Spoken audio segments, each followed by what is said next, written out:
Lots of kids dream about becoming pilots. What about the pilots that fly under telephone wires and in between wind turbines? Talking ag flying in the hangar.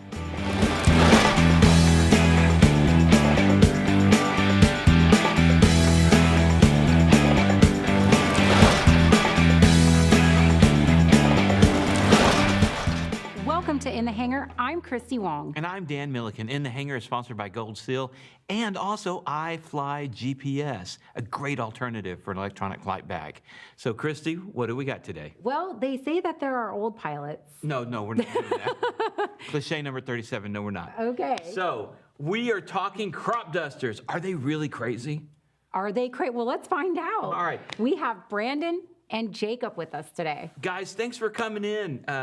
Brandon, I've got a chance to actually spend a little bit of time with you at your hangar. And, man, our Cropdusters crazy. I need to know. I wouldn't say crazy. You guys are flying under telephone lines. Practiced, maybe? Skilled. Skilled. Less scared.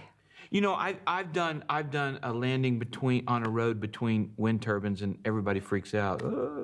You guys are like dancing among the wind turbines. Right.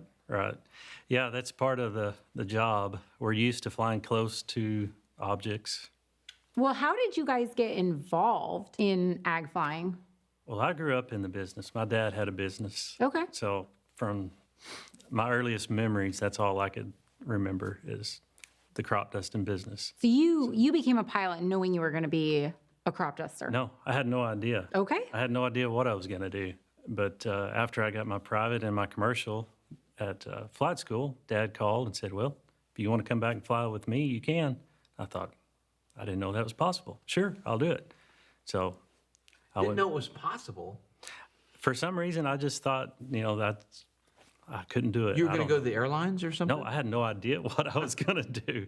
So, But when he offered me the job, I thought, sure, I'll try it. All right. Interesting. What about you, Jacob? Similar. My dad had started a business with his granddad in '87, so I grew up in it. And the same thing, I didn't know I wanted to do it. I knew I wanted to fly. But there was an Air Force base in Lubbock at the time, and hoeing cotton fields, they were practicing dogfighting above us all the time. So that was where my initial love came from, other than the crop dusting. Was I wanted to go to the military, but anyways, all that fell through. After flight school, I really did think I was going to the airlines. Okay. But anyways, ended up moving home, and Dad offered me a job after I got back.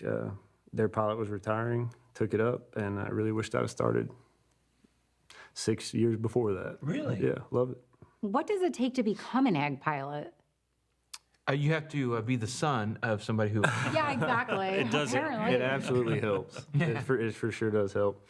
You need an opportunity, I think. You get with the right operator that owns the plane that needs one, and get them to trust you. And more than anything, right now, it's meeting insurance requirements. Gotcha. So you definitely have to have your commercial single engine first. Yes. Tail wheel. Typically Tailwheel? turbine now, yeah.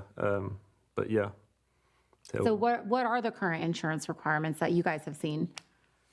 That's his forte. Okay. The last I saw when I started 6 years ago, it was 100 hours tail wheel. And then after that, they wanted what they called, I believe, spray time before they would insure you for like crop damage insurance and stuff like that. Other than just hull damage on the airplane, they wanted to make sure you weren't going to tear anything up when you were actually going out to spray. So when you actually do start flying in a plane that can carry liquids, you have to log another 100 hours of spray time. Whoa. Spraying just 100 water. hours. Yeah, just water. Just spraying water. Wow. Well, And this was 7 years ago. I couldn't tell you what it is right now. It may have gone so do you just pay for an airplane to go up and do that? Because what I've noticed, I actually want to go up in a crop duster. I think it'd be awesome. I grew up watching crop dusters. We live near some like cotton crops out in Arizona. And I used to just daydream and watch the crop duster, but they're always single seaters. So how in the world do you get that time and experience? Somebody willing to take a chance on you to go out and practice and not tear anything up. Wow, it sounds like It's a And I big guess risk. that's where the you just happen to be the son of the guy that owns the plane. exactly. He does it. Well, no wonder why he didn't think he could do it. I mean, it sounds like it's a very specialized, difficult position to get into. Does that mean that there is a demand for crop dusting pilots? There is. It gets more every year. Well, no wonder. Yeah, because you guys are crazy and running into telephone poles. But Well, no, because they can't, I mean, I think it'd be awesome to go and do that. But I mean, there's no way, I wouldn't even know how to go about getting the kind of experience that the insurance is needing. There and are wanting. ag schools out there you can Okay. go to, Okay. and they'll get you the bare minimum just to Gotcha. get you started. Probably keep you alive for a little longer. Good to know, good to bare know. minimum as far as instruction, but not time. Well, it's Maybe not a lot of time. 20 to 40 hours time in a school usually.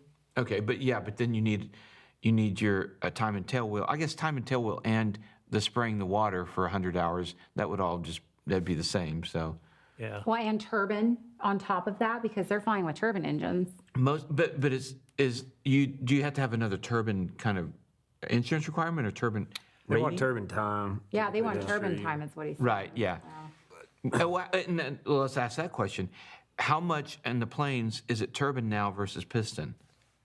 I would say probably 90% turbine. I'd say 90%. But there is still some piston out there. There's some. Every crop duster I've seen has been on turbine. Yeah, the air tractors. Mm-hmm. Which, man, I would love to have one of those planes. I know, they look so fun. And they do make two-seater versions of those. There's a 504 that Air Tractor makes that they made specifically for training. It's actually side-by-side seating. Oh, wow. But again, it's hard to, I think, for operators to justify that expense unless they know that the guy that's going to be sitting next to them will eventually take on that role. Because it's an expensive airplane if it falls through and nobody fills that seat. Yeah. So you said there's ag schools, but is there like crop dusting schools where they go and buy the two-seaters? Yeah. There are? Yeah. There's expensive probably to 3 or attend that 4 in the school. United States that Oh, that's it. specifically train for ag operations. That's interesting. So if you grow up knowing you want to be an ag pilot, that's an avenue you could do. Sure. Okay. Well, then it goes to the question of how much does a ag pilot make annually? It varies widely. We get paid by the acre. By the acre. By the acre that we spray. The more you spray, of course, the more you make.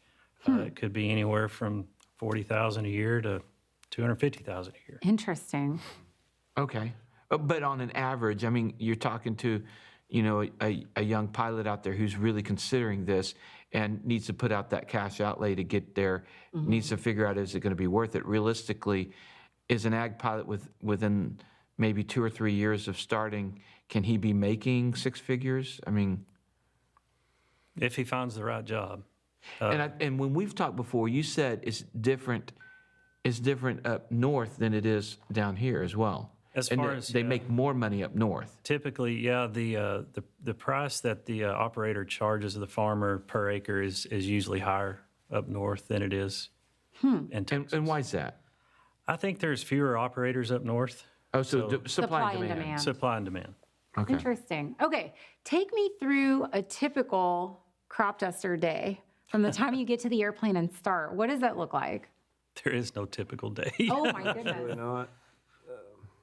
You want to... No, I don't know. A typical day is a camera guy shows up. He puts the GoPros in there while you're trying to fill your tanks, and while he's leaning over, he hits the throttle. Yeah, the I feel airplane. like there's a story here that we need to hear about. Okay, so I went out. And I was gonna do a taking off video with Brandon, and so I went and GoPro'd up the air tractor, and I'm leaning over into that cabin and dreaming about like really wanting to fly it. I must have been dreaming too hard because all of a sudden I hear that turbine start to kick up, and I see Brandon start to run. I was like, oh man! And I quickly found what I was, at least knew enough that I must have hit the throttle and I put it back down. But And that's how Dan got banned from crop dusters. yeah, Right? and that was my. Did I get to log that time?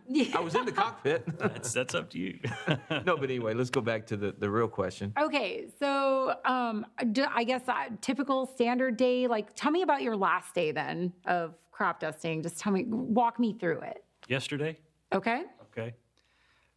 We had, both of us were working yesterday. We had a bunch of work turned in the day before. So we get out there early in the morning, and I get the airplane loaded, and I'm working. Then he shows up, and gets his airplane ready and gets it loaded up. And we've got our own set of maps, and we're doing 2 different chemicals. And we just each go to work on what we have to do. Gotcha. So you guys are given a map. Do you have to do your own flight planning, or do the farmers typically say, this is what I want you to do? They'll tell us what they want sprayed, what chemicals, and on what place. And my wife runs the office, and so she makes the maps and figures out the load sheet, how much chemical is going to go in each load. Oh, so she's like a dispatcher almost. Yeah. Okay, awesome. Very good. But you don't have a ground crew loading up the plane. You're pulling, I know you got to pull through hangar. We do. So you pull up into the hangar and you fill up your own, or do you have a ground crew? We do have a ground crew. I think the day you were there, he was at a different location. Oh, But okay. we typically do have a I figured ground you did it all. right. Some days I do. Yeah. All right, so you guys take off. Now, I've seen some of you guys at work, and it's impressive. In fact, I had a commercial student tell me once, oh, why do we need to do these maneuvers, these chandelles and whatnot? I'm like, go talk to a crop duster. Yeah. If you really want to know about, energy management and everything Right. else. I mean, I literally see you guys out there doing low-level commercial maneuvers. Right. Tell me about that. That's exactly what it is energy management. Because when that airplane is heavy, it doesn't want to fly, and we're heavy a lot. So it's all about managing speed. You don't want to go too fast across the field, and you don't want to get too slow in your turns. So you're right there on the edge. In your turns, you're usually right there on the edge just because you want to be efficient. Right. Because time is money. So that's Okay. what it amounts to. How often do you get the situation where wind blows and all of a sudden you've just killed somebody's field that was next to the field that you were targeting? It's actually very rare Okay. because we do a Although lot of probably the planning. calls are more common of people complaining, but Those are fairly common, yeah. Well, you guys are, you are so low. Like, so I can't believe how low you guys get Right. from what I've seen. What's your favorite maneuver to do when you're flying them? Well, there's different patterns as far as how you spray a field. Brandon likes to racetrack, which he kind of just keeps an oval shape, so it's oval back and back. And I like to do each pass in succession. So I'll do one pass, and then the very next pass I'll do it, and so call that back to back. So you're talking about chandelles and stuff. That's pretty much what I do, but that was just the way I was trained. Everybody's trained different, and I'll do racetrack patterns every now and then, depending on the size of the field. I don't think Brandon strays from racetrack very much. Not very often. No. I'm kind of lazy. How you set the field up really determines how you make your turn. I guess that's totally dependent on wind, or it doesn't matter? Size of the field, I think, has a lot to do with it. Wind has a lot to do with it. When you're doing a racetrack, you'll actually have a turn with a downwind every other turn, which if it's very windy, I don't like to do, because you'll get up there with a tailwind and it gets pretty mushy. Is there a wind limit? Depends on how far behind we are. For spraying or for the air tractor? The air tractor can handle a lot. No, not for the air. I knew the air tractor. That thing's a beast. What are the challenges in running an ag business like this? Where do you start? Oh gosh, they are far and wide. There's drift is a big issue. You don't want that to happen. You don't want to tear up an airplane. You want to keep your farmer happy. You want to do his work in a timely manner and still do it professionally. And sometimes that means pushing the wind, pushing the weather. I was going to say, I can't imagine going out and doing it when it's low IFR out. No, Well, it's not that often, is it? not very often. No. Okay. I mean, if we're really in a bind and the field's not too far away, we may sneak out and do one load, But Okay. yeah. All right. What do you feel are the greatest challenges?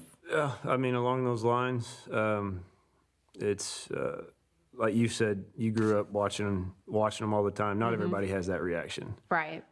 So spraying, as these cities and communities start to expand, they start to expand into the areas that we work and typically work. And not everybody has the same reaction to us. A lot of people don't see us the same way, kind of in a negative light.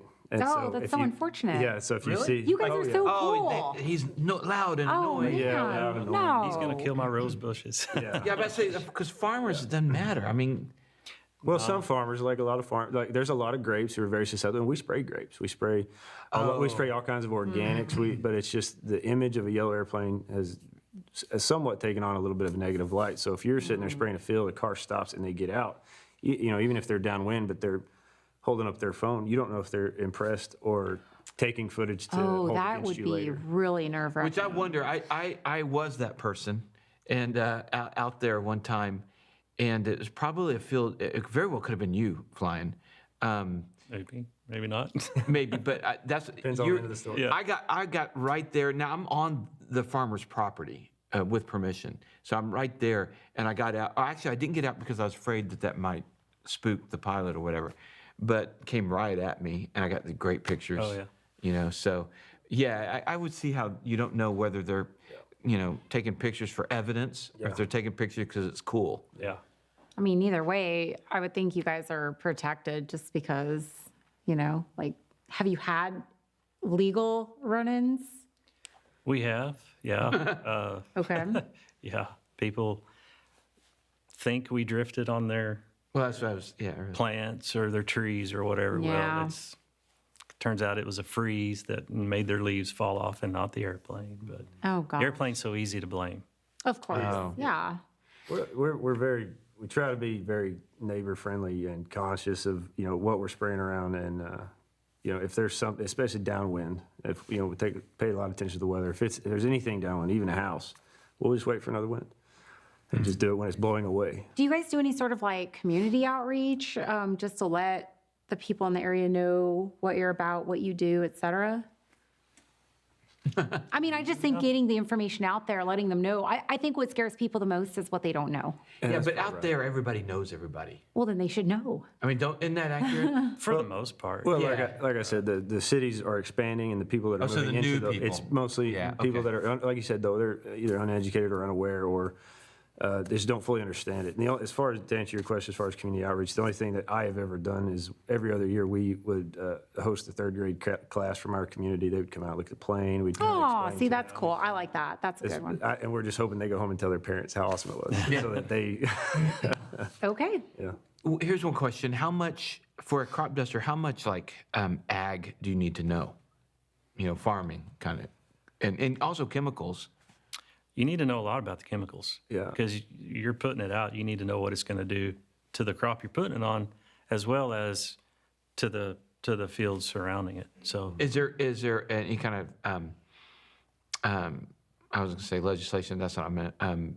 Any kind of certificating that you have to do for the chemical side? we do. Yeah. Oh, you We have to take 8 hours of CEU training every year. Yeah. Yeah. And you have to have a commercial pesticide application license. So With different endorsements, if there's an airplane endorsement on there, which the test is nothing like the FAA is going to give you, but it's just something. It's continuing education every year. But yeah, I think it's 6 hours okay. every year for CEUs. I'm guessing it sounds like that the best way to become a ag pilot is what's the old style apprenticeship. It sounds like. I think that's the best way to do it. Yep. Start on the ground and work your way up. Okay, so maybe there's some 20-year-old watching. What would you say to them? Maybe they're in the city, you know, whatever, but they would love to do this, have dreamed of doing this. What first steps do they need to make? Get your pilot's license, of course. Okay. Yeah, get your pilot's license, tail wheel time, of course, and then go hang out at a crop dusting business. Can they for- volunteer? Sure. Yeah, ask for a job to load. I feel like most people are looking for, especially people wanting to be spraying. Those are the best loaders because they're motivated. They want to be there. They want to stay. They want to stick around. It's not seasonal work, but yeah, if you can get a job loading in conjunction with flying, either while you're flying or getting more tail wheel time, and then building trust with the owner operator. I think trust is a big issue as far as that connection. You know, it was my dad, it was his dad, but there's a lot of guys that do this without that avenue. And it's just the apprenticeship, like you said, just a bond that they develop with the owner operator. And on average, how long would they be loading before they can actually start flying? I know it depends on skill, but still. Yeah, I would say a year, maybe 2. That's not A year or bad. two. So that's like an It's not apprenticeship. bad. Yeah. Okay, story time. I Yeah. want to hear about close calls. He immediately points to Jacob. Well, I mean, you can take your pick. Oh, wow. Close. I feel like close is every day. Okay, tell us about your crash. Whoa. I'm just guessing. I just threw that out. Oh, my. Yeah, no, I actually did have one. It was my second year flying.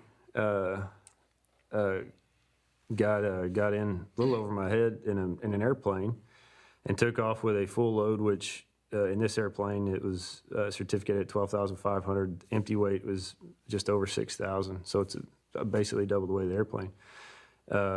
And I had an issue with it, and I had to turn around and land, which they're meant to land, but I had never done it in this airplane before. Anyways, I lose control. I landed. I had all three wheels on the ground, but lost control and went into the ditch. Ground looped? No, I wished I'd have ground looped.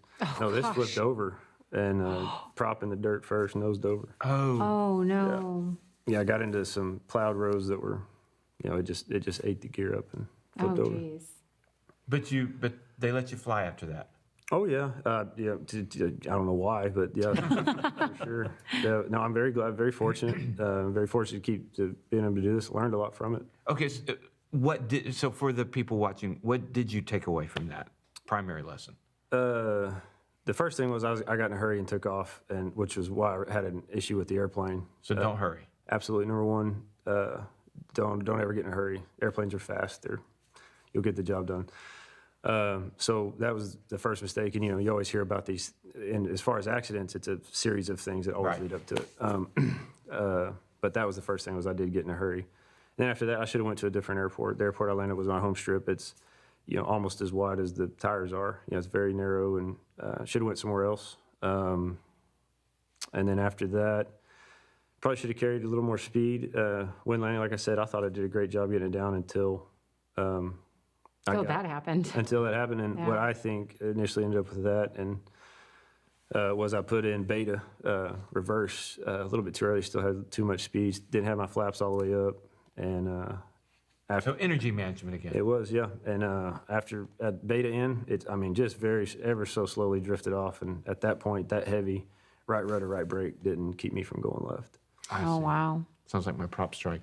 All right, so What about you? Oh, gosh. I don't know which one I want have to you pick. had an accident? Yeah, I've had a couple of small ones. Okay. We were working off a dirt road in New Mexico spraying pasture, and I was landing with a quartering tailwind, and I got off the road just a hair into the sand, and it pulled me off the road and through the mesquite trees. Do the mesquite trees. Yeah. Oh, Holy geez. cow. It wasn't terribly bad. We did have to put a new prop on and inspect the engine. Yeah, I know that feeling. Oh, wow. So Wow. Well, that's interesting. Well, thank you guys so much for joining us. Thank We could probably stay here all day and talk scary stories, but we'll leave that for another episode. And if somebody wants to get in touch with y'all or your company, where would they go? they're on our web. We've got a website. Yeah, we've got a webpage. It's proagraspraying.com. I don't know if you guys can see it. ProAgris Yeah. Spring. Well, I'll put it on the screen. Yeah, proagraspraying.com is the website. We've got phone numbers down there, emails, all kinds of. There's lots of information on there. Awesome. Well, thank you guys again so much for coming in today. Yeah. All right, you guys, have you ever thought about ag flying, crop dusting? Leave your comments below. We'd like to know what your thoughts are on it. As always, like, subscribe, and share, and we'll see you next time. In the hangar.